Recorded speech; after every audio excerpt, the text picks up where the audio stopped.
Hello everyone, कैसे हैं आप सभी। मैं सी चंचल आप सभी का स्वागत करती हूं आपके अपने यूट्यूब चैनल पर।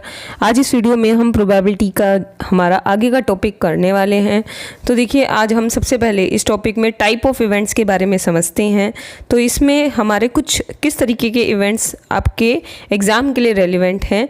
जैसे कि अगर हम बात करें सबसे पहले इक्वली लाइकली इवेंट कौन से होते हैं। वो इवेंट जिनकी प्रोबेबिलिटी क्या होती है, इक्वल। मतलब अगर probability of A is equals to probability of B, मतलब दो अगर सेट्स की प्रोबेबिलिटी सेम है तो उस केस में, मतलब दो इवेंट की प्रोबेबिलिटी अगर सेम है तो उन्हें क्या कहा जाता है, इक्वली लाइकली। क्योंकि देखिए यहाँ पे डेफिनेशन में क्या गया, लाइकली।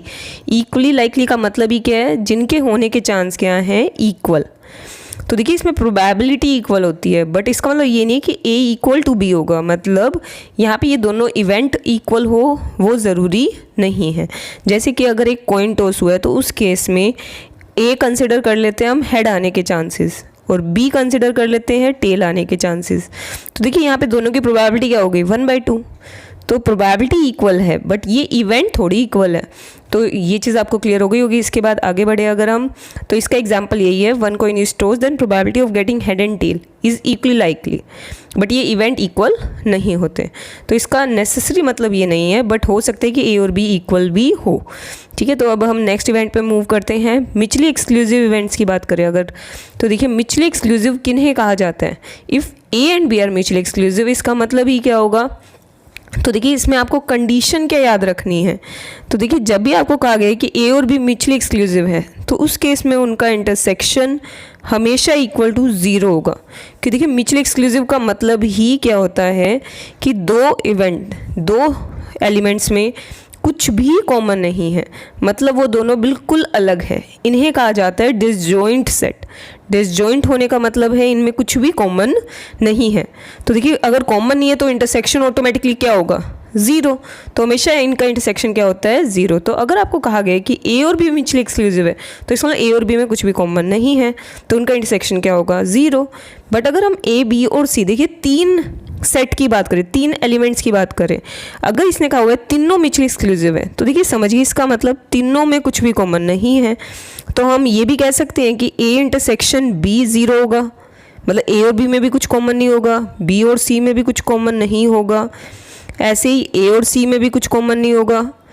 ठीक है, तो ये बात आपको ध्यान रखनी है। इसमें सारे के सारे सेटिस्फाई करेंगे और तीनों में भी कुछ कॉमन नहीं होगा।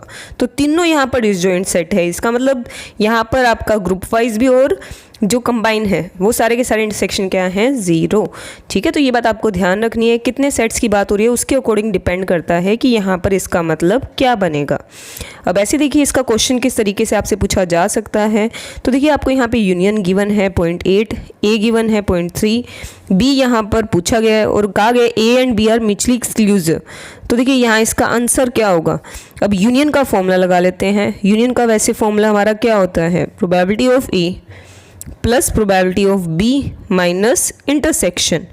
तो देखिए इंटरसेक्शन तो हमारा यहाँ पे क्या हो गया, 0, क्योंकि म्यूचुअली एक्सक्लूसिव है। म्यूचुअली एक्सक्लूसिव होने की वजह से इंटरसेक्शन क्या हो जाएगा, 0। ए की वैल्यू 0.3 गिवन है, बी आपसे पूछा गया है, यूनियन आपको गिवन है 0.8। तो बस इसको सॉल्व कर लीजिए। प्रोबेबिलिटी ऑफ बी क्या आ गई हमारे पास, 0.5। 0.8 माइनस 0.3, तो प्रोबेबिलिटी ऑफ बी हमारे पास क्या हो गई, 0.5। तो बहुत सिंपल सा क्वेश्चन था ये। तो बस आपको ये ध्यान रखना है क्वेश्चन में कहा गया है, जैसे क्वेश्चन में यहाँ पे कहा है म्यूचुअली एक्सक्लूसिव है, तो म्यूचुअली एक्सक्लूसिव के केस में हमें पता है इंटरसेक्शन 0 होता है। जस्ट आपको वो पुट करना है। अब देखिए अगर हम नेक्स्ट टाइप ऑफ इवेंट की बात करें, जैसे कि एग्जॉस्टिव, तो एग्जॉस्टिव इवेंट का मतलब ही क्या होता है, जैसे अगर ए और बी दो सेट है जो मिलकर एग्जॉस्ट कर रहे हैं। एग्जॉस्ट करने का मतलब होता है कि इनके अलावा और कोई इवेंट पॉसिबल नहीं है। जैसे कि अगर आप एक कॉइन टॉस करते हैं, ए का मतलब हेड है, बी का मतलब टेल, तो ऑटोमेटिकली इनके अलावा कुछ और पॉसिबल नहीं है ना। अगर आप इन दोनों को कंबाइन करेंगे तो पूरा यूनिवर्सल सेट बन जाएगा। ऐसे ही अगर एक और एग्जाम्पल है, अगर एक डाइस थ्रो हो रहा है तो उस केस में ए का मतलब अगर 1 2 3 है और बी का मतलब है 4 5 6, तो ऑटोमेटिकली ये भी मिलके क्या बन रहे हैं, एग्जॉस्टिव। तो यहाँ पर देखिए ए एंड बी एग्जॉस्टिव का मतलब क्या हुआ, अगर कोई इवेंट एग्जॉस्टिव है तो मैं ये कह सकती हूँ इनका यूनियन हमेशा इक्वल टू 1 होगा, क्योंकि इनके अलावा और कोई इवेंट बचेगा ही नहीं, जैसे अभी हमने एग्जाम्पल देखा था। और ऐसे ए बी सी और एग्जॉस्टिव है, इसका मतलब क्या है, इन तीनों का यूनियन 1 बनेगा। ये बात ध्यान रखिएगा। अगर ये तीनों मिलके एग्जॉस्ट कर रहे हैं इसका मतलब ये है जैसे कि अगर एक डाइस थ्रो हुआ है, ए का मतलब है 1, बी का मतलब है 2 3 और सी का मतलब है यहाँ पर 4 5 6। तो ऐसे केस में इन तीनों को मिलाएंगे तभी आपका यूनिवर्स बनेगा, मतलब प्रोबेबिलिटी टोटल आ जाएगी, टोटल मतलब 1 आएगी। तो इन तीनों को कंबाइन करेंगे, ऐसा तभी पॉसिबल होगा ना। अगर आप 2 का यहाँ पे यूनियन करेंगे तो वो 1 के इक्वल, उसकी प्रोबेबिलिटी 1 के इक्वल नहीं आएगी। तो ये ध्यान रखना आपको। म्यूचुअली एक्सक्लूसिव के केस में हम कह सकते हैं कि यहाँ पर अगर यहाँ पर 3 सेट की बात हो रही है, 3 इवेंट की बात हो रही है, तो उस केस में यहाँ पर 4 कंडीशंस होती हैं। बट जब एग्जॉस्टिव की बात होती है तो एग्जॉस्टिव के केस में सिर्फ एक ही कंडीशन होती है। ठीक है, ये आपको थोड़ा सा ध्यान रखना है, क्योंकि आपसे नंबर ऑफ कंडीशन भी पूछी जा सकती है कि ए बी और सी के एग्जॉस्टिव होने के लिए कितनी कंडीशंस होती हैं, तो सिर्फ एक ही कंडीशन होती है। अब इसके बाद देखिए नेक्स्ट मूव करते हैं हम। नेक्स्ट आपका क्वेश्चन देखिए यहाँ पे म्यूचुअली एक्सक्लूसिव एंड एग्जॉस्टिव। अगर ये कहा गया है कि कोई इवेंट एक्सक्लूसिव भी है और एग्जॉस्टिव भी है। अभी हमने पढ़ा एक्सक्लूसिव का मतलब क्या होता है, इंटरसेक्शन 0, और एग्जॉस्टिव का मतलब क्या होता है, यूनियन 1। तो इन दोनों प्रॉपर्टी को अप्लाई करते हैं। देखिए अगर ए और बी की बात हो रही है सिर्फ, और कहा हुआ ये दोनों म्यूचुअली एक्सक्लूसिव एग्जॉस्टिव है, तो हमें पता है इसका इंटरसेक्शन भी 0 होगा, यूनियन भी 1 होगा। अब हम यहाँ पे यूनियन का फॉर्मूला लगाएं। अगर यूनियन का फॉर्मूला क्या होता है, ए प्लस बी माइनस इंटरसेक्शन। तो देखिए हमें पता है ना यूनियन क्या है 1 और इंटरसेक्शन क्या है 0। तो यहाँ पे हम ये कह सकते हैं a plus B is equals to क्या होगा 1। तो ये आपकी एग्जैक्टली प्रॉपर्टी यूज़ की जाती है बहुत क्वेश्चंस में। तो अगर कोई इवेंट एक्सक्लूसिव और एग्जॉस्टिव दोनों है तो हमेशा दोनों की प्रोबेबिलिटी का इक्वल टू क्या होगा 1, क्योंकि इंटरसेक्शन भी 0 हो चुका है और यूनियन क्या है 1। ठीक है, तो ये चीज़ आपको थोड़ा सा ध्यान रखनी है, क्योंकि इसके क्वेश्चंस एग्जाम में आते ही आते हैं और ये बहुत इंपॉर्टेंट टॉपिक है। तो इसके क्वेश्चन किस तरीके से आते हैं वो अभी हम समझेंगे आगे। तो देखिए यहाँ पर अगर हम फर्दर देखें, अगर 3 यहाँ पर इवेंट्स की बात हो ए बी और सी, ये कहा हुआ है तीनों एक्सक्लूसिव है और एग्जॉस्टिव। जैसे अभी हमने पढ़ा, देखो एक्सक्लूसिव अगर होंगे तो पेयर वाइज इंटरसेक्शन सारे 0 होने चाहिए, राइट, और एक यहाँ पे कम्युलेटिव। तो देखिए ये चारों इंटरसेक्शन 0 होंगे, और एग्जॉस्टिव है तो यूनियन क्या होगा 1। तो यहाँ पर A union B union C is equals to क्या हो जाएगा 1। तो अब देखिए यहाँ पर भी अगर हम यूनियन का फॉर्मूला अप्लाई करें तो देखिए A union B union C, देखिए 3 के केस में यूनियन का फॉर्मूला क्या होता है, तीनों का प्लस माइनस पेयर वाइज तीनों के इंटरसेक्शन लेस प्लस एक कंबाइंड इंटरसेक्शन प्लस, जैसा कि अभी हमने लास्ट वीडियो में डिस्कस किया था। तो यहाँ पर अगर मैं ये जो प्रॉपर्टीज़ हमारी म्यूचुअली एक्सक्लूसिव और एग्जॉस्टिव केस में होती हैं वो अगर हम अप्लाई करें, जैसे कि हमें पता है यहाँ यूनियन क्या होगा 1, ए प्लस बी प्लस सी कुछ बनेगा नहीं, इनको हम एग्जैक्टली ऐसे ही लिख लेते हैं, और जो चारों इंटरसेक्शन है वो क्या होंगे 0। तो देखो चारों के चारों 0 होंगे, तो हम कह सकते हैं अगेन वही सेम प्रॉपर्टी कि इन तीनों का ऐड इक्वल टू 1 होगा। तो बेसिकली आपको ध्यान रखना है यहाँ पे, चाहे कितने भी इवेंट्स की बात हो, अगर ये म्यूचुअली एक्सक्लूसिव और एग्जॉस्टिव है तो ऐसे केस में हमेशा इनका ऐड इज इक्वल्स टू क्या होगा 1। चाहे यहाँ पे 4 सेट की बात हो, 5 सेट की बात हो, जितने भी सेट्स होंगे सबका ऐड इक्वल टू क्या होगा 1। तो ये आपको बहुत ज़्यादा ध्यान रखना है। अब ऐसे देखिए नेक्स्ट टाइप की अगर हम बात करें, mutually exclusive exhaustive and equally likely. अगर आपको ये कहा गया है कि कोई सेट म्यूचुअली एक्सक्लूसिव भी है, एग्जॉस्टिव भी है और इक्वली लाइकली भी है, तो देखिए अब यहाँ पर समझते हैं। अगर 2 इवेंट्स की बात करें तो देखिए अभी अभी हमने समझा 2 इवेंट के केस में अगर एक्सक्लूसिव और एग्जॉस्टिव होता है तो a plus B is equals to क्या होता है 1, राइट। ये अभी हमने समझा कि इंटरसेक्शन 0 और यूनियन 1, और इक्वली लाइकली होने की वजह से दोनों की प्रोबेबिलिटी क्या है इक्वल, तो b की जगह a भी तो रख सकते हैं हम। तो यहाँ पर probability of a plus a equal to 1, तो probability of a is equals to 1/2 आ गई, तो और प्रोबेबिलिटी ऑफ b भी क्या आ जाएगी 1/2। और आप चाहे तो यहाँ पर डायरेक्टली भी समझ सकते हैं कि 1 को 2 हिस्सों में इक्वली बांटना है a और b में, तो 1/2 ऐसे देखिए अगर 3 इवेंट्स की बात हो तो 3 इवेंट के केस में क्लियर कट है, सेम तरीके से जैसे अभी हमने ऊपर किया है, तीनों की प्रोबेबिलिटी इक्वल होगी, तो 1/3 हो जाएगी, क्योंकि 1 को 3 हिस्सों में बांटना है, तो यहाँ पर तीनों की प्रोबेबिलिटी 1/3 हो जाएगी। इसके बाद अगर हम next type of event, independent event, इसमें भी थोड़ा सा कन्फ्यूज़न होती है और इसका क्वेश्चन ज़्यादा आता है, तो ये वाला टॉपिक भी आप ध्यान से समझिए। देखिए इंडिपेंडेंट इवेंट को पहले हम समझते हैं कि इसका मतलब क्या है। तो ये 2 तरह के इवेंट होते हैं, डिपेंडेंट और इंडिपेंडेंट। तो देखिए दोनों में डिफरेंस क्या है, तो इसको एक एग्जाम्पल से आप ज़्यादा अच्छे से समझ पाएंगे। जैसे कि अगर 2 कार्ड्स ड्रॉ किए गए हैं 1 by 1, विद रिपीटिशन। तो आपको प्रोबेबिलिटी निकालनी है कि दोनों के दोनों किंग है। तो देखिए दोनों के किंग होने की प्रोबेबिलिटी कैसे कंप्यूट की जाएगी यहाँ पर। तो उसके लिए देखिए सबसे पहली बात तो विद रिपीटिशन है। अगर दो कार्ड्स विद रिपीटिशन ड्रॉ किए गए हैं, यहाँ पर डिपेंडेंट के केस में आएगा विदाउट रिपीटिशन और इंडिपेंडेंट के केस में आएगा विद रिपीटिशन। ये आपको एग्जांपल समझ के अपने आप अभी समझ में आ जाएगा। जैसे देखिए दो कार्ड्स वही सेम, ये विदाउट रिपीटिशन ड्रॉ हुए और किंग अगर होंगे तो पहले वाला कार्ड जब ड्रॉ हुआ है तो उसके किंग होने के चांस क्या होंगे, 4/52। मतलब देखिए 2 कार्ड्स आर ड्रॉन 1 by 1 ना, तो पहला एक कार्ड निकला है, पहले कार्ड के किंग होने के चांस क्या होंगे, 4/52। अब देखिए एक कार्ड निकलने के बाद अगर वो किंग का निकल चुका है तो किंग का एक कार्ड कम हो चुका होगा।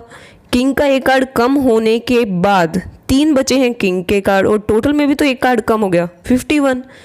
तो देखिए 2 कार्ड थे ना 1 by 1, पहले एक निकालोगे आप तो 4/52, फिर दूसरा निकालोगे, उसके निकलने के बाद विदाउट रिपीटेशन का मतलब होता है वो सेम कार्ड दोबारा नहीं आ सकता।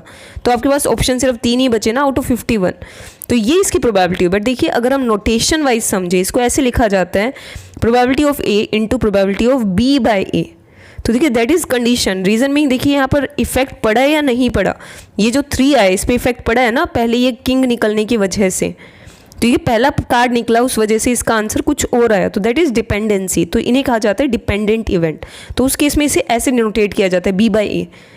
कंडीशनल इवेंट इन्हें कहा जाता है क्योंकि बी पे ए की कंडीशन लग रही है ना कि अगर पहला कार्ड निकल चुका है और वो किंग है तो दूसरा कार्ड किंग होने के चांसेस, तो that is B by A. तो इस चीज़ को डिपेंडेंट इवेंट कहा जाता है। अब इंडिपेंडेंट का मतलब इसी का उल्टा, विद रिपीटिशन अगर होता तो विद रिपीटिशन के केस में देखिए इसकी प्रोबेबिलिटी क्या होती। विद रिपीटेशन के केस में पहले कार्ड के चांस 4/52 किंग होने के, बट वो कार्ड वापस रख दिया गया तो दोबारा किंग आने के चांस उतने ही नहीं हो जाएंगे। तो देखिए सेकंड कार्ड पे पहले वाले कार्ड का कोई इम्पैक्ट ही नहीं हुआ। That is probability of A into probability of B. तो यहाँ पे बेसिकली ये भी कहा जाता है कि अगर आपको दोनों कार्ड किंग होने के चांसेस निकालने हैं, मतलब किसी भी चीज़ का इंटरसेक्शन निकालना है, दोनों इवेंट होने की प्रोबेबिलिटी निकालनी है, वो हमेशा इक्वल होती है दोनों के मल्टीप्लाई के। ये काफ़ी ज़्यादा इंपॉर्टेंट कंडीशन है। ये आपकी बहुत ज़्यादा इंडिपेंडेंट इवेंट में यूज़ की जाती है कि इंटरसेक्शन जो है वो हमेशा इक्वल टू क्या होगा, probability of A into probability of B. मतलब दोनों इवेंट के होने के चांसेस अगर आपको निकालने हैं तो वो उनकी अलग अलग प्रोबेबिलिटी के क्या होंगे, इक्वल। तो देखिए यहाँ से आपको एक और इम्पोर्टेंट जो कंक्लूजन ड्रॉ करना है वो क्या है, यहाँ से हमें ये भी पता चलता है अगर ए और बी इंडिपेंडेंट होंगे। देखिए अगर ए और बी इंडिपेंडेंट हैं तो उस केस में probability of is equals to क्या होगी, बी बाई ए। मतलब इसका मतलब क्या है, देखिए अभी अभी हमने समझा यहाँ पर इस एग्जाम्पल के थ्रू कि यहाँ पर जो बी है वो क्या आ रहा है, 4/52। अगर यहीं पर इसको मैं बी बाई ए भी लिख दूँ क्योंकि यहाँ पे कार्ड तो ड्रॉ हुआ है सेकंड नंबर पे, जो सेकंड कार्ड है वो किंग है, राइट। तो वो सेकंड नंबर पे आया है बट हुआ तो वो फर्स्ट होने के बाद ही है ना। मतलब ये है कि चाहे मैं उसको सेकंड में ड्रॉ करूं चाहे वो कार्ड मैंने फर्स्ट टाइम ड्रॉ किया होता, दोनों की प्रोबेबिलिटी क्या है, सेम। चाहे वो कार्ड सेकंड है या फर्स्ट, दोनों की प्रोबेबिलिटी जब भी सेम होती है। हम इसे ऐसे भी तो लिख सकते हैं कि बी हो चाहे बी बाई ए होने के बाद बी है, दोनों की प्रोबेबिलिटी इक्वल है। तो इंडिपेंडेंट के केस में हमेशा probability of B is equals to क्या होती है, बी बाई ए।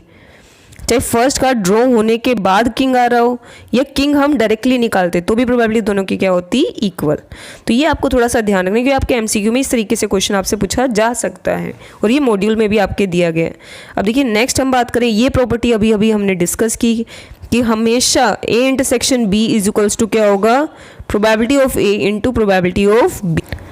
नेक्स्ट देखिए अगर ए और बी इंडिपेंडेंट हैं तो इनको भी इंडिपेंडेंट कहा जाता है, A and B not, A not comma B, A not और बी नोट, ये भी तीनों इंडिपेंडेंट कहलाते हैं। इसका मतलब क्या है, मतलब देखिए अगर आपको क्वेश्चन में कहा गया ए और बी इंडिपेंडेंट है तो ए इंटरसेक्शन बी नोट भी क्या होगा, इनके सेपरेट के मल्टीप्लाई के इक्वल।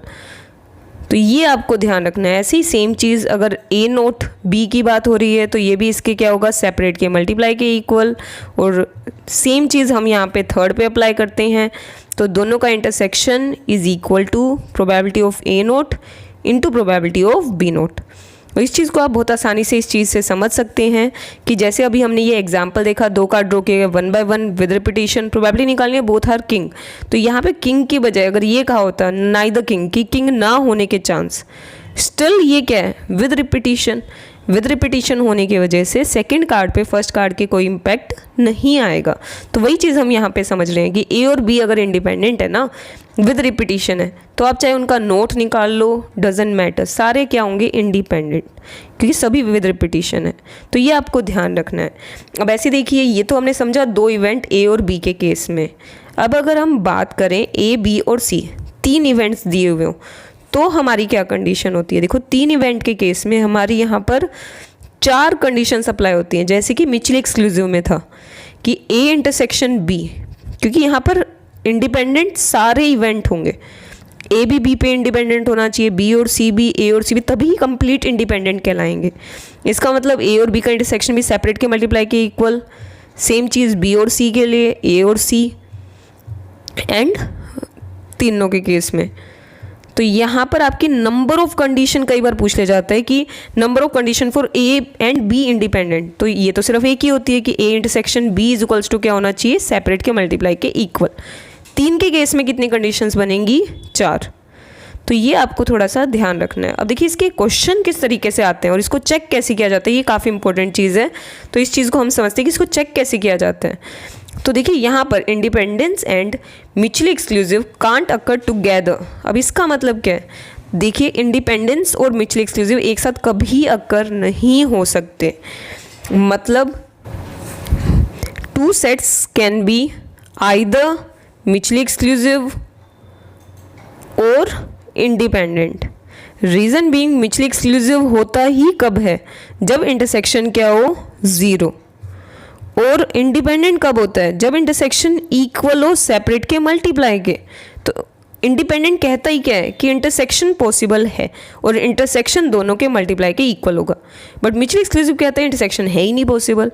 तो इस वजह से ये दोनों सेम कॉन्सेप्ट पे अप्लाई होते हैं, दोनों इंटरसेक्शन पे अप्लाई होते हैं। इस वजह से ये दोनों में से हमेशा एक ही इवेंट यहाँ पर लाई करेगा, या तो म्यूचुअली एक्सक्लूसिव होगा या इंडिपेंडेंट। अब इसके बाद अगर इसके क्वेश्चन समझे, देखिए सबसे पहला हमारा क्वेश्चन यहाँ पर आपको इस क्वेश्चन में प्रोबेबिलिटी ऑफ ए गिवन है, यूनियन गिवन है और प्रोबेबिलिटी ऑफ बी आपसे पूछा गया। अब इस क्वेश्चन में क्या कहा गया, देखो ए और बी जो है वो क्या है, इंडिपेंडेंट। तो अब इस क्वेश्चन को कैसे करना है, देखिए यूनियन का हम फॉर्मूला लगा लेते हैं। यूनियन का हमारा फॉर्मूला ही क्या होता है, बेसिकली ए प्लस बी माइनस इंटरसेक्शन। तो यहाँ पर जो वैल्यू आपको दी गई है वो हम यहाँ पे पुट कर देते हैं। तो देखिए यूनियन की बात करें, यूनियन की वैल्यू गिवन है 0.9, probability of A 0.4, probability of B को हम x अज्यूम कर लेते हैं। तो देखिए प्रोबेबिलिटी ऑफ ए को हमने x अज्यूम कर लिया। इंटरसेक्शन को हम ये लिख सकते हैं probability of A into probability of B. Reason being ये क्या है, इंडिपेंडेंट। इंडिपेंडेंट होने की वजह से A intersection B is equals to probability of A into probability of B हो जाएगा। तो वो हमने यहाँ पे पुट कर दिया। अब ये 0.4 वहाँ जाके 0.9 माइनस 0.4 हो जाएगा, x माइनस प्रोबेबिलिटी ऑफ ए क्या दी हुई है 0.4 और प्रोबेबिलिटी ऑफ बी को हमने x अज्यूम किया है। तो x में से लेस करते हैं 0.4x, तो 0.6x हो जाएगा।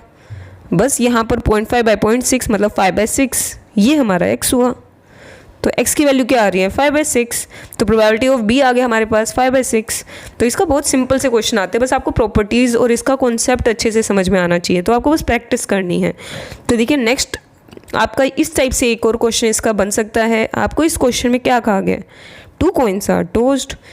ए का मतलब क्या है, probability of getting head on first toss.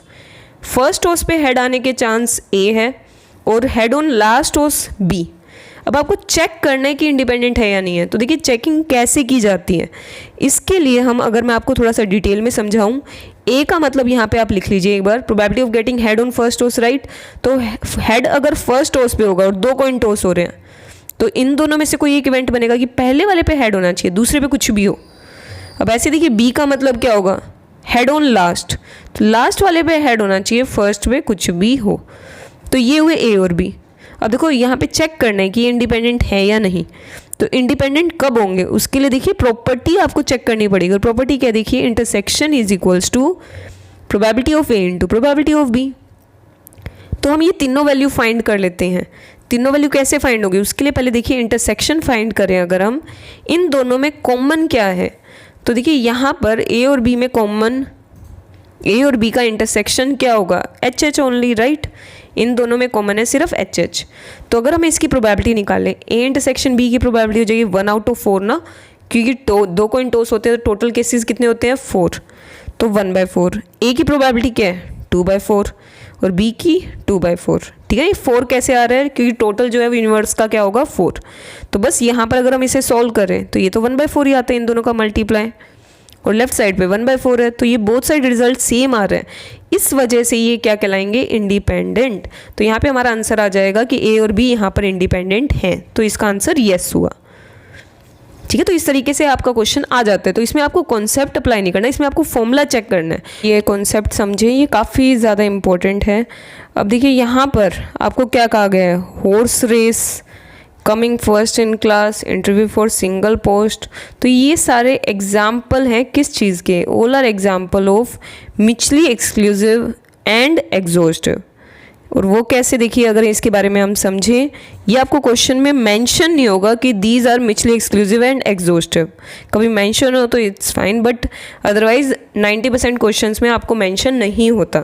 तो आपको ये खुद से समझना है। जैसे देखिए हॉर्स रेस की बात करें, जनरली हॉर्स रेस के केस में ये कंसिडर किया जाता है कि 2 हॉर्स एक साथ नहीं जीत सकते, ऐसा रेयर ही होता है, बहुत ज़्यादा रेयर। तो हॉर्स रेस के केस में 2 हॉर्स एक साथ नहीं जीत सकते, तो इंटरसेक्शन क्या होगा, 0। इंटरसेक्शन का मतलब ही क्या होगा, दो इवेंट के एक साथ होने के चांस। तो 2 हॉर्स एक साथ जीत जाए दैट इज़ नॉट पॉसिबल, तो इंटरसेक्शन क्या आएगा 0। और प्लस अगर 3 हॉर्स रेस में है तो तीनों में से एक तो जीतेगा ही ना, तो तीनों का प्रोबेबिलिटी का एड इक्वल टू क्या होगा 1, क्योंकि दीज आर एग्जॉस्टिव, क्योंकि 3 के अलावा अगर कोई रेस में नहीं है, अगर कोई एग्ज़ाम में एक क्लास में स्टूडेंट ही 3 है तो तीनों में से एक पर्सन तो फर्स्ट आएगा ही आएगा ना, तो तीनों का एड इक्वल टू क्या होगा 1।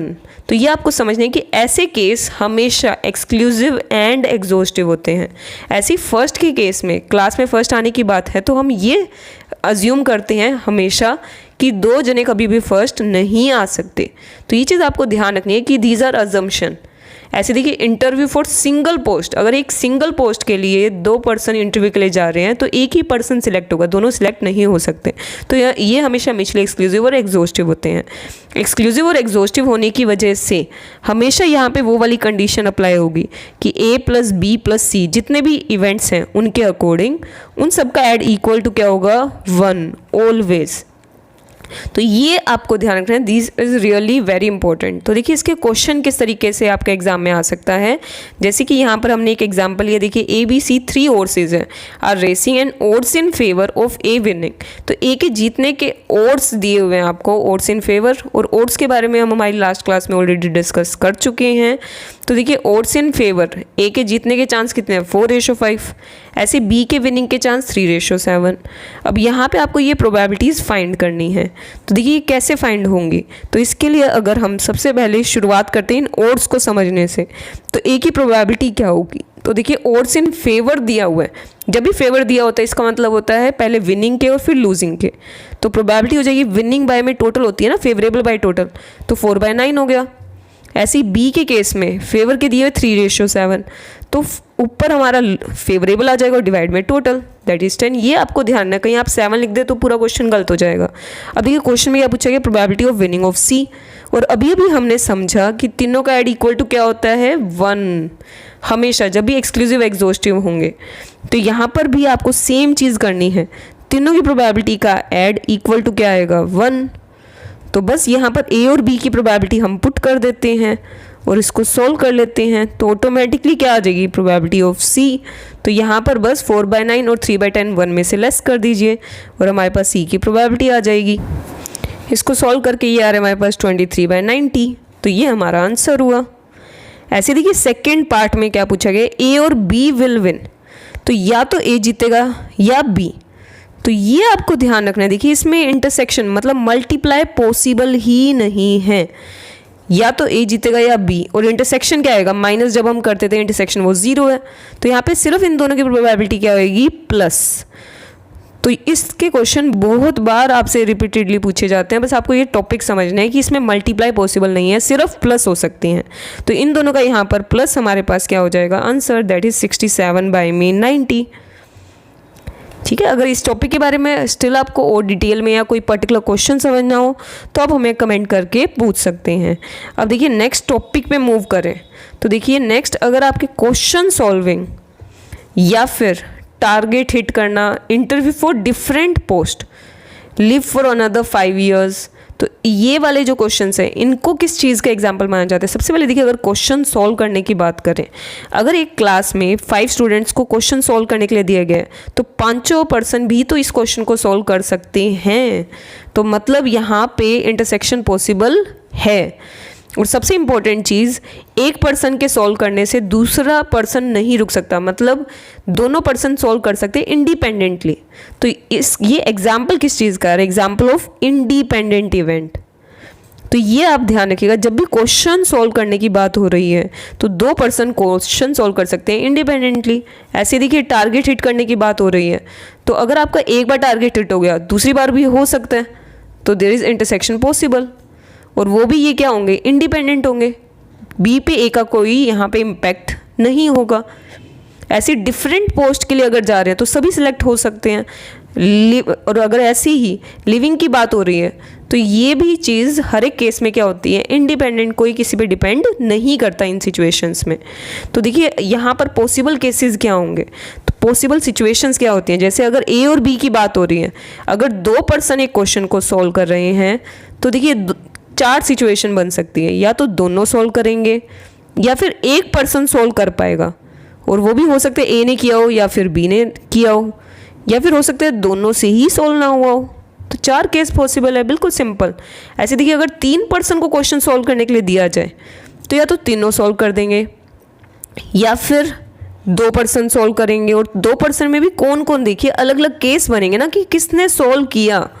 ऐसे देखिए, या फिर एक से ही सॉल्व हुआ तो उस केस में भी हमारे पास 3 केस बनेंगे। और ऐसे देखिए लास्ट कि यहाँ पर किसी से भी सॉल्व नहीं हुआ, तो इस तरीके से ये 8 केस बन सकते हैं। तो देखिए ये आपको थोड़ा सा ध्यान रखना है कि अगर इंडिपेंडेंट की कभी भी सिचुएशन आ जाए, जो मैंने एग्जांपल लिखे हैं उनमें से कोई भी एग्जांपल आ जाए तो ये सिचुएशन अप्लाई होंगी। अगर 2 की बात हो रही है तो ये इवेंट बनेंगे, 3 की बात हो रही है तो दीज आर पॉसिबल सिचुएशंस। तो आपका आंसर हमेशा इनमें से बनेगा, आपको ये बात ध्यान में रखनी है। जैसे कि देखिए, अगर इसका एक क्वेश्चन लें हम, तो देखिए यहाँ पर हमने पॉसिबल सारी सिचुएशंस ली हुई हैं। जैसे कि एक क्वेश्चन सॉल्व करने के लिए 3 पर्सन को दिया गया, उनकी प्रोबेबिलिटी दी गई है क्वेश्चन सॉल्व करने की। अब प्रोबेबिलिटी निकालनी है। देखिए अब ये 4-5 केसेस हम यहाँ पर सॉल्व करेंगे 1 by 1। तो अगर हम फर्स्ट सिचुएशन की बात करें तो देखिए सबसे पहले आपको हमेशा ये ध्यान रखना है, क्वेश्चन सॉल्व करने की बात हो रही है तो पॉसिबल सिचुएशंस ही क्या हैं, या तो तीनों सॉल्व करेंगे या 2 सॉल्व करेंगे, राइट। वो चीज़ आपको माइंड में रखनी है, ठीक है। Possible 8 situations. तो अब अगर हम फर्स्ट क्वेश्चन पे ये अप्लाई करें तो देखिए फर्स्ट क्वेश्चन ही क्या है, एग्जैक्टली 1 सॉल्व द क्वेश्चन। तो एग्जैक्टली 1 सॉल्व का मतलब ही क्या होगा, देखो या तो ए ने सॉल्व किया होगा, बी और सी ने सॉल्व नहीं किया होगा। सेम चीज़ ए ने कर, यहाँ पर ए ने नहीं किया, बी ने कर लिया, या फिर यहाँ पे जो क्वेश्चन सॉल्व किया वो सिर्फ सी ने किया, क्योंकि इसने बोल दिया ना एग्जैक्टली 1 सॉल्व द क्वेश्चन, या तो ए ने किया होगा या बी ने या फिर सी ने। तो बहुत सिंपल, आपको यहाँ पर क्या करना है, देखिए ए नोट, ए क्या होगा, ए की प्रोबेबिलिटी यहाँ पर आपको दी हुई है 2/3, बी के ना सॉल्व करने की 2/5 होगी, क्योंकि बी के सॉल्व करने की 3/5 है तो ना करने की 2/5। ऐसे ही सी के करने की 1/2 है तो ना करने की भी 1/2 हो जाएगी। ऐसे ही हम यहाँ पे ये भी पुट कर लेते हैं 1/3 इंटू 3/5 इंटू 1/2 प्लस ए का नोट 1/3, बी का नोट इंटू सी। बस अब आप इसे सोल्व कर लीजिए, ये हमारे पास आ रहा है 9/30। ये हमारा इस क्वेश्चन का आंसर हुआ। ऐसे देखिए नेक्स्ट पे अगर हम मूव करें, सेकंड पार्ट की अगर हम बात करते हैं, no one solve the question. No one solve मतलब तीनों का क्या आ जाएगा, नोट, तीनों से ही क्वेश्चन सोल्व नहीं हुआ, बिल्कुल सिंपल। तो दीज आर इंडिपेंडेंट इवेंट, और इंडिपेंडेंट का हमने समझा था ना क्या होता है, सबका मल्टीप्लाई हो जाता है सेपरेट। तो बस यहाँ पर भी क्या होगा, तीनों का जो नोट है वो मल्टीप्लाई हो जाएगा, सिंपल। इसे आप सोल्व कर लीजिए, ये हमारे पास आंसर आ गया। ऐसे देखिए नेक्स्ट केस की बात करें, नेक्स्ट आपको दिया एटलीस्ट 2 सोल्व द क्वेश्चन। अब एटलीस्ट 2 का मतलब क्या होगा, देखिए यहाँ पर 4 केसेस बनेंगे ना, एटलीस्ट है, क्योंकि एटलीस्ट का मतलब है कि या तो 2 ने सॉल्व किया या फिर तीनों ने। तो एटलीस्ट के केस में यहाँ पर आपको पहले तो लेना पड़ेगा कि 2 ने सॉल्व किया, और एटलीस्ट की वजह से 3 ने सॉल्व किया, वो वाला केस भी लेना पड़ेगा, राइट। तो इन चारों की प्रोबेबिलिटी हम यहाँ पे अप्लाई कर लेते हैं। प्रोबेबिलिटी ऑफ ए क्या है, 2/3, बी की प्रोबेबिलिटी, सी के ना की, राइट। सेम चीज़ हम यहाँ पर ये सारे के सारे पुट कर लेते हैं, देन इसको आप सॉल्व कर लीजिए।